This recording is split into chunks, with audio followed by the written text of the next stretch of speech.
Bismillahirrahmanirrahim. Alhamdulillahi rabbil alamin wassalatu wassalamu ala rasuli rabbil alamin wa syafi'il muznibin nabiyyina Muhammad ibn Abdullah wa ala alihi wa sahbihi wa man walah. Amma ba'd. Muslimin dan muslimat, para penonton sekalian, alhamdulillah kita dapat meneruskan pengajian kita dalam kitab Qawaid Quraniyah. Kaedah-kaedah yang diistimbatkan dari Al-Quranul Karim, atau dalam bahasa Melayunya 50 kaedah kehidupan dalam Al-Quran. Jadi alhamdulillah para jemaah sekalian, perbincangan kita pada malam ini iaitu Al-Qa'idatus Thalithatu wal Arba'un, kaedah yang ke-43, wa man yuqa syuhha nafsi. Di bawah tajuk orang mukmin tidak berlaku bakhil. Orang mukmin tidak bakhil. Jadi alhamdulillah kaedah ini diambil dari Al-Quranul Karim dalam 2 ayat. Ayat yang pertama suratul Hasyri ayat 9. Ayat yang kedua dalam surah At-Taghabun. Surah At-Taghabun ayat yang ke-16.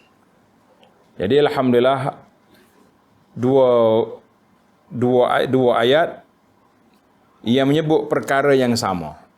2 ayat menyebut perkara yang sama. Jadi kaedah ini, wa man yuqa syuhha nafsihi fa ulaika humul muflihun. Siapa yang menjaga dirinya dari sifat syuh. Apakah makna syuh? Kita nak tahu kaedah ni, kita tahu ayat Quran dulu. Asyuhu, kata di ulama, syuhu bermakna al-man'u, orang yang menghalang, yang menegah. Man'an ma'al hirs, dia tegah, dia halang benda tu dengan penuh perasaan sayang. Sebab itulah orang panggil bakhil ni, dah lah dia tak beri harta dia kepada orang. Tak mau infak kepada orang, tapi dia sangat sayang kepada harta dia. Sehingga dikatakan orang yang bakhil itu, kalau kita orang Kelantan ni, dia panggil kupi. Bahasa Kelantan kata kupi. Orang kupi ni, dia bukan sahaja bakhil nak beri kepada orang, nak diri dia sendiri pun dia bakhil lagi. Hei, berapa ringgit ni makanan ni? Tengok, takkanlah nasi goreng harga RM8. Oh, dia pergi cari nasi goreng di mana? Di tempat yang paling murah sekali. Yang orang panggil yang bajet punya. Walau dia kaya, dia fulus kecil, duit banyak, tapi bakhil punya pasal tak mampu dia nak belanja untuk diri dia sendiri. Maka orang ni sangat teruk dia punya sifat kefakiran, kebakhilan dia tu. Maka kaedah ini ada kaitan kuat dengan tarbiyatul qalbi wa tazkiyati, nak mendidik jiwa dan membersihkan hati. Sebab bakhil ni salah satu daripada sifat mazmumah, sifat yang dicela pada syarak. Dia panggil al-bukhlu wa hubbud dunya. Biasanya begitu. Orang bakhil ni cinta kepada dunia. Dia ada kait dua tu. Dan juga ada kaitan di antara manusia dengan harta benda dia. Maka ayat ini diambil daripada 2 surah. Yang pertama, surah yang kita ambil, dia panggil suratul Hasyri. Suratul Hasyri, Allah SWT sebut ayat ini ketika memuji golongan Ansar. A'udzubillah minasyaitanirrajim. وَالَّذِينَ تَبَوَّأُوا الدَّارَ وَالْإِيمَانَ مِنْ قَبْلِهِمْ يُحِبُّونَ مَنْ هَاجَرَ إِلَيْهِمْ وَلَا يَجِدُونَ فِي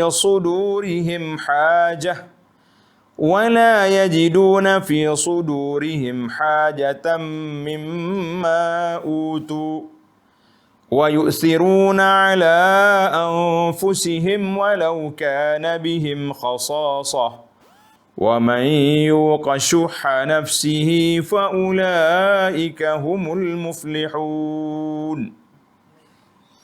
Jadi ayat ini Allah SWT puji dan orang-orang Ansar yang telah menempati kota Madinah. Maknanya tabawa udar. Tempat yang telah tinggal di Madinah Al-Munawwarah dan telah beriman sebelum kedatangan golongan Al-Muhajirin. Mereka mencintai orang yang berhijrah ke tempat mereka. Masya Allah. Orang Madinah, orang Ansar, dia mencintai orang yang mari tempat dia. Siapa dia? Muhajirin. Dan mereka tidak menaruh keinginan dalam hati mereka terhadap apa yang diberikan kepada mereka. Maknanya betul-betul dia ni nak beri segala yang apa yang mereka ada ni kepada Muhajirin. Dan mereka mengutamakan Muhajirin ke atas dirinya sendiri. Meskipun mereka juga memerlukan. Maka sampai kepada kaedah kita ni, wa man yuqa syuhha nafsihi, dan sesiapa yang jaga dirinya. Siapa dia kawal nafsu dia, siapa dia jaga sifat tamak dia daripada sifat kebakhilan, kekikiran, maka mereka itulah orang yang beruntung. Ini ayat yang pertama. Ayat yang kedua, Allah SWT sebut sekali lagi dalam ayat yang konteks mengenai fitnah yang ditimbulkan oleh harta benda. Ditimbulkan harta benda dan anak dan isteri. Allah Ta'ala telah berfirman dalam surah At-Taghabun, ya ayyuhalladzina amanu inna min azwajikum auladikum aduwwan lakum fahdharuhum.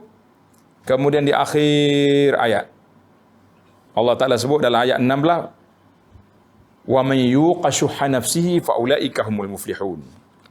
Jadi para jemaah sekalian, dalam dua ayat ini kita fahamlah bahawa dua tempat Allah Ta'ala sebut di sini. Tempat yang pertama, Allah puji golongan Ansar yang menerima Muhajirin. Bukan sekat terima, kita akan tunjuk beberapa contoh bagaimana mereka ni dengan Ansar, dengan Muhajirin. Kemudian ayat yang kedua, apabila disebut tentang manusia ni sayang kepada isteri, anak-anak, harta benda, maka sekali lagi Allah Ta'ala ulang ayat ini, wa man yuqa syuhha nafsihi.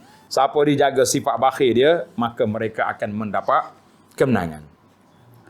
Baiklah para jemaah sekalian, sifat sayang harta, sifat mencintai benda-benda yang kita miliki, ini naluri manusia. Dia panggil, bahasa Arab kata gharizah fin nafsi.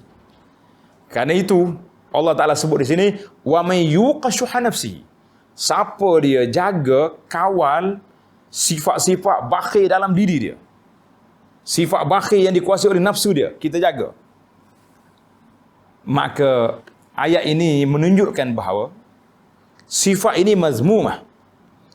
Namun kita berpeluang, masih ada ruang, masih ada peluang untuk kita membebaskan diri daripada sifat yang tersebut. Alhamdulillah. Tapi kena ingat, bukan mudah nak buang sifat bakhil dalam diri ni. Allahu Akbar.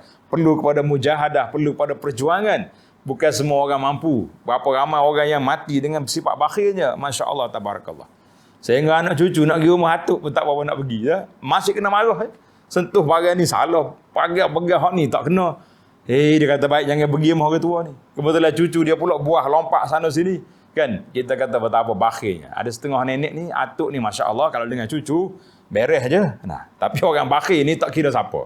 Masya Allah, tabarakallah. Dan salah satu daripada contohnya, hendaklah kita berusaha, dia panggil mujahadah, untuk menghilangkan sifat bakhil dalam diri kita. Di antaranya kita berdoa kepada Allah SWT di samping kita bermujahadah. Orang dengar Abdul Rahman bin Auf. Para jemaah sekalian, siapa dia tak kenal Abdul Rahman bin Auf? Terkenal dengan seorang kaya, ahli korporat besar di Madinah, di Mekah, kemudian pergi ke Madinah. Pernah orang lihat Abdul Rahman bin Auf, dia tengah tawaf, dia berdoa. Tanda tuan-tuan, mudah-mudahan doa ni kita boleh amalkan untuk diri kita. Rabbi qini syuhha nafsi, Rabbi qini syuhha nafsi. Dia duk ulang ayat ni, la yazidu ala zalik. Dia duk tawaf tu, Rabbi qini syuhha nafsi, ya Allah lindungilah saya, jagalah saya, kawallah saya daripada dikuasai oleh sifat bakhil yang ada dalam diri kita. Sebab Abdul Rahman bin Auf ni orang ahli korporat besar, orang kaya di kalangan sahabat. Doa dia munasabah dengan dia. Kalau kita orang bakhil ni, kalau kita doa ni tak munasabah juga kan, sebab dah lah tak ada benda. Jadi kita doa minta rezeki pula. Nah, dia orang ni rezeki banyak, dia doa supaya jiwa dia ni tidak bakhil, tidak kopi, tidak kedekut, untuk mendermakan, menginfakkan harta yang ada padanya. Masya Allah, tabarakallah. Orang dengar, dia duk tawah, duk baca ayat ni. Orang pun tanya dia, qila lahu fi hadha. Kenapa Syekh? Syekh Abdul Rahman, kenapa asyik duduk ni ya? Qala iza waqitu syuha nafsi. Apabila aku dapat dikawal, kan? Daripada bakhil dalam diri kita, dalam diri aku ni, kalau tak ada sifat ni, aku tak akan mencuri, aku tak akan buat benda-benda tak baik. Sebab kita sifat pemurah. Ni kita sekarang ni, kalau benda kecil yang kita hilang pun kita mengamuk. Benar? Kalau orang ambil benda yang murah pun kita marah. Sebab syuh. Apalagi kalau kita nak infak. Masya Allah, tabarakallah. Kalau orang mari bercakap benda lain tak apa. Tapi kalau orang mari minta derma, rumah kita, ubah muka. Tak bagi, tak minum air teh pun tak jamu. Sebab mari menyalahi peraturan nafsu yang sangat kita sayang itu. Masya Allah, tabarakallah. Maka kata di para ulama, inilah menunjukkan betapa mendalamnya kefahaman salafus salih tentang menjaga diri daripada sifat bakhil. Sifat bakhil. Dan kata sebahagian daripada ulama tafsir, wa man yuqa syuhha nafsihi. Siapa yang mengawal kebakhilan dalam diri dia, maksudnya apa? Tanda. Maksud orang yang kawal diri daripada sifat bakhil, yang pertama, dia tak akan ambil perkara-perkara yang Allah Ta'ala larang. Tak apa saya ambil riba pun, saya derma banyak. La. Ini bukan gaya Islam. Kan? Yang kedua, la yamna syai'an. Dia tidak akan menghalang diri dia daripada menunaikan apa yang diperintah oleh Allah Azza wa Jalla. Allah perintah yang pertama sekali apa dia? Iaitulah infak ala nafsi. Kita nafkah pada diri kita. Kita nafkah kepada isteri dan anak-anak kita. Kemudian zakat. Dan juga kita beri kepada orang fakir miskin yang memerlukan. Maka sifat bakhil berlawan dengan sifat yang tersebut. Langgar perintah Allah, sifat bakhil. Tak beri hak sepatutnya kita beri, maka orang itu sudah melanggar perintah Allah dan telah menjadi manusia yang zalim. Sama ada zalim pada dirinya sendiri atau zalim dia kepada orang lain. Sebab mengambil hak orang lain tanpa hak. Masya Allah, tabarakallah. Inilah yang dikatakan, sehingga kata di ulama lain pula dalam tafsir, dia kata asyuhu, sifat bakhil dalam diri manusia ni menyebabkan dia tak beri hak orang. Dan dia sanggup nak ambil hak harta orang lain, kan? Bahkan boleh memutuskan hubungan silaturrahim dan menimbulkan perasaan hasad dalam hati. Sebab apa? Dia tengok orang lain dapat nikmat, dapat projek, dapat rezeki. Oleh kerana dia bakhil, sakit hati dia kepada orang itu. Hasad dia kepada orang itu. Berdendam dia kepada orang itu. Tak ada sebab. Kenapa kamu? Apa sebabnya kita duduk cari benda-benda yang pelik macam ni? Kita kata ini semua ni bermula daripada sifat bakhil wal-iyazbillah. Allahu Akbar. Maka bila ada sifat bakhil dalam diri seorang, tambah pula sifat tamak pada harta, maka dia akan jadi seorang manusia yang zalim. Dia tak peduli apa yang jadi, yang penting bagi dia, dia dapat apa yang dia nak, apa yang dia nak. Maka para jemaah sekalian, sekarang kita berpindah kepada contoh-contoh tatbiqiyah. Maknanya dari sudut amalinya kepada kaedah ini apa dia? Yang pertama sekali dalam suratul Hasyr yang kita baca tadi, Allah SWT puji golongan Ansar. Puji golongan Ansar kerana mereka telah menerima kedatangan Muhajirin, bukan sahaja terima, yuhibbuna, mengasihi. Kemudian wala yajiduna fi sudurihim harajan, wala yajiduna fi sudurihim hajatan mimma utu.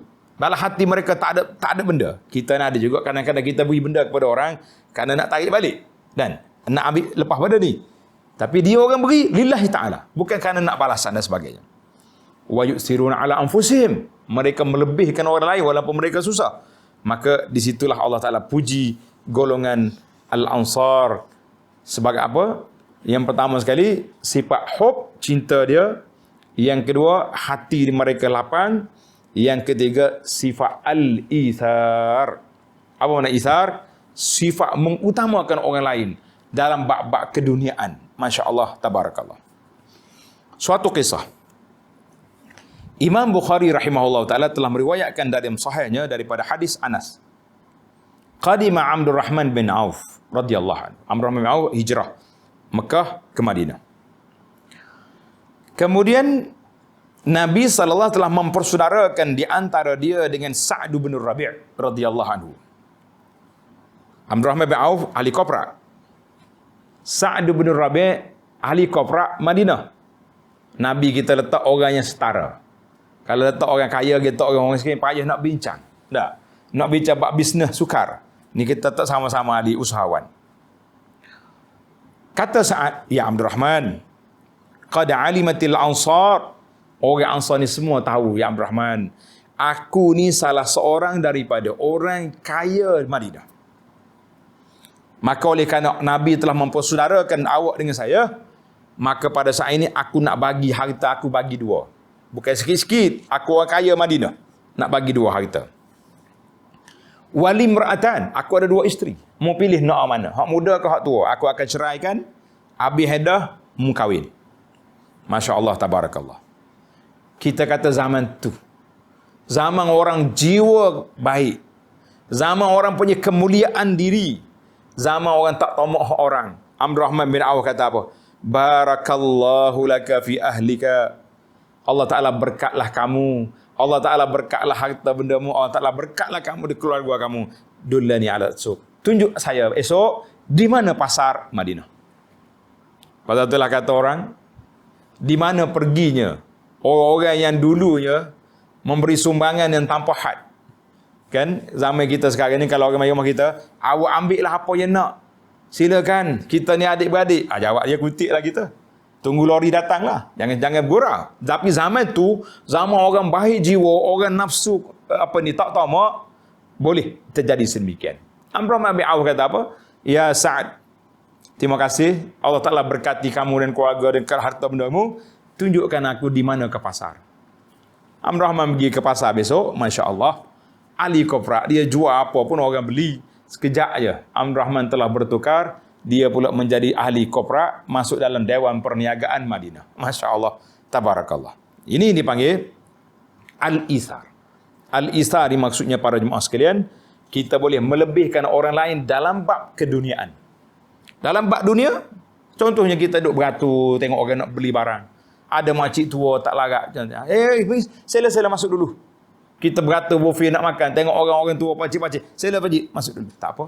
Tapi kalau kita beratur bersawar, tengok orang tua datang, kita undur ke belakang, itu tak cerdik nama dia. Itu bukan isar, itu bodoh namanya. Dalam bab ibadat kita tak beri pada orang lain, dalam bab keduniaan silakan utamakan orang lain. Pasal ibadat ni kita semua masing-masing nak pahala. Adakah kita yakin bahawa aku banyak pahala sehingga kita tolak orang lain masuk macam berlaku di tempat kita sekarang? Nah, kalau orang kaum agak masing-masing, silakan. Dengan penuh semangat tolak orang naik. Dia tak mau naik. Kita kata, kenapa? Adakah awak rasa awak banyak pahala? Kamu sudah merasai bahawa kamu sudah pahala begitu banyak sehingga tak perlu lagi. Masya Allah, tabarak. Jangan salah faham. Ini contoh yang besar. Kemudian contoh yang lain pula, iaitulah contoh ketika seorang perempuan bimbang, nusyuz, kan, berlakunya benda tak baik di antara dia dengan suami dia, maka Allah Ta'ala benarkan wasulhu khair, buat perdamaian di antara dia dengan suaminya, wa uhdiratil anfusus syuh, dan boleh dia selesaikan masalah dia dengan suami dia. Mana kalau nak boleh bercerai sampai mereka kena bayarlah. Tak usah duduk taruh lagi dia punya harta dia. Masya Allah, tabarakallah. Baiklah para jemaah sekalian, itu di antara tatbiqat yang berlaku di zaman para sahabat radhiyallahu anhum. Bagaimana dengan di zaman, ada lagi contoh lain. Di antara lagi contoh, seorang yang bernama Qais. Tengok, ini kalangan sahabat Nabi. Qais bin Sa'ad bin Ubadah. Qais ni, ayah dia ni Sa'ad bin Ubadah, salah seorang dari pemimpin besar Ansar, orang Madinah. Dia ada dua Sa'ad. Sa'ad bin Mu'az, Sa'ad bin Ubadah. Kana minal ajwad. Masya Allah. Qais ni salah seorang daripada orang yang pemurah di Madinah. Hebat sangat dia. Ma'ruf dia. Satu hari dia sakit. Dia sakit, dia tengok orang dulu mari duduk dekat dia. Selalu duduk pergi mari, duduk ikut dia sana sini, tiba-tiba tak muncul. Masya Allah, tabarakallah. Zaman tu tak ada WhatsApp, tak ada grup ni, tak ada Facebook. Kalau zaman kita ini, orang letak duduk di katil hospital, pakat tulis tak? Selamat, syafakallah, semoga cepat sembuh, nampak kat nama-nama keluar kat bawah tu. Zaman dulu kalau tak mari senyap. Tak ada dia panggil ni, alat tawasul al-hadithah, tak ada ni alat perhubungan baru ni, tak ada gadget. Dia pun tanya. Dia tanyalah sahabat-sahabat yang datang ziarah dia ni. Dia kata, gimana habis orang? Kawan-kawan yang dia ikut aku ni, mana pergi? Tak mari ni. Qalu, dengar ni. Ini cerita menarik. Boleh jadi sama isu yang sama dengan kita ni. Qalu innahum kanu yastahyuna mimma laka alaihim minad-dai. Masya-Allah. Syekh Qais, minta maaf lah. Minta maaf lah. Mereka nak datang. Mereka nak mari ziarahmu. Tapi oleh kerana mereka ada hutang dengan Tuan, mereka malu nak mari. Takkan nak pergi saja. Macam kita, kalau nak pergi ziarah orang sakit ni, bawa juga buah-buah, bawa bunga-bunga tak. Kalau nak bawa buah kan, kalau tak kena menu pula, susah pula. Orang tu masuk hospital, kencing manis. Kita pergi bawa buah mata kucing, buah longan. Potong kaki lah kawan tu jawab dia kan. Itu salah. Senangnya bawa bunga lah. Tak ada masalah apa-apa. Dia nak, dia ambil, dia tak nak, campur tak siapa. Jadi orang kata, ya Syekh Qais, mereka tak datang ni bukan kerana apa? Kerana mereka malu kepada Tuan. Sebab hutang. Masya Allah. Faqal, kata di Qais, akhzallahu malan. Allah Ta'ala hinalah harta benda ni, yamna'ul ikhwan minaz ziyarah. Dengan sebab harta lah sahabat-sahabat aku tak mari ziarah, aku sakit. Masya Allah, tabarakallah. Summa amara munadiyan yunadi. Dia kata, mugi bagi tahu kepada masyarakat orang ramai di luar sana. Dia kata apa? Man kana liqaisin alihi malun fahuwa minhu fi hillin.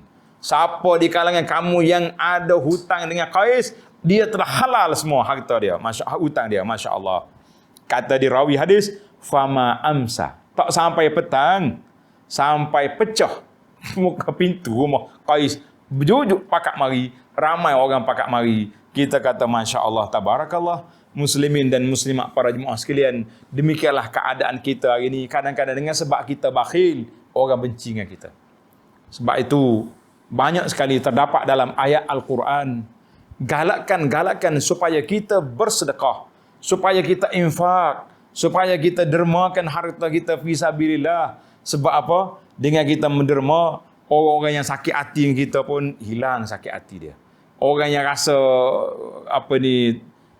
hasad dengan kita pun hilang. Nak hasad macam mana? Sekejap-kejap dia belanja aku makan. Tapi kalau bakhil juga, dahlah benda tak dapat, maka kita mengatakan ini satu perbuatan yang cukup mengecewakan. Jadi para jemaah sekalian, dalam kaedah yang ke-43, itulah yang disebut oleh Allah Azza wa Jalla, wa man yuqa syuhha nafsihi fa ulaika humul muflihun. Siapa dia jaga, siapa dia kawal, siapa dia jaga kebakhilan dalam diri dia, maka itulah manusia yang berbahagia. Insya-Allah, kita kata mudah-mudahan Allah Subhanahu wa taala rezekikan kita ni menjadi seorang yang pemurah, seorang yang baik, seorang yang jauhkan dirinya daripada sifat-sifat bakhil yang menyebabkan dia dimurkai oleh Allah Azza wa Jalla dan dimarah juga oleh manusia di atas dunia ini. Baiklah kita jadi orang pemurah, lebih-lebih lagi di saat sekarang ni, saat dunia sekarang memerlukan kepada bantuan-bantuan, sama ada di zaman Covid ni atau lain, maka orang yang ada harta, bantulah saudara-saudara kita untuk menyelesaikan masalah dan keperluan mereka, insya-Allah. Subhanakallah walhamdulillah, asyhadu an la ilaha illa anta astaghfiruka wa atubu ilaih.